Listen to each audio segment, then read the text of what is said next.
Hi, this is Eric with Parts Doctor, and today we're going to show you how to replace your start relay on your GE refrigerator.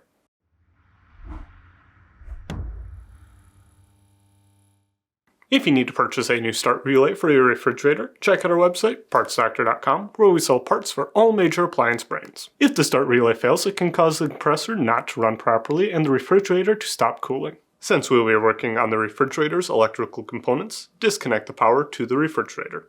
With access to the back of the refrigerator, remove the screws holding the compressor access cover in place using a 5/16 inch nut driver.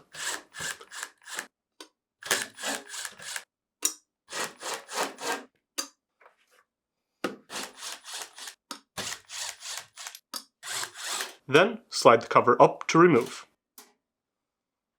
Next, remove the clip holding the capacitor in place by pressing it in, lifting the hook up and out, lowering it to remove the lower hook, and pulling it out to remove. Then, pull the capacitor away from the start relay. Remove the start relay from the compressor by pulling firmly. Then, using needle nose pliers, remove the electrical connectors from the start relay. If you need to purchase a new start relay, you can check out our website, partsdoctor.com, where we'll leave a link in the description below.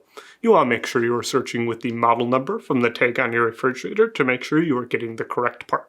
To install, reconnect the electrical connectors with the orange wire in the N slot and the black wire in the L slot.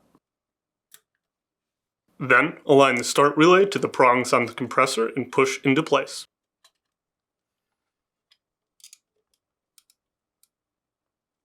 Align the capacitor to the start relay with the retainer facing down and pressing until it seats firmly in place. Then, insert one end of the clip into the compressor bracket. Align so that it seats behind the capacitor and press to insert the other end. Next, align the access cover to the compressor compartment, being sure that the two tabs seat behind the lip and slide into place. Then, reinstall the screws.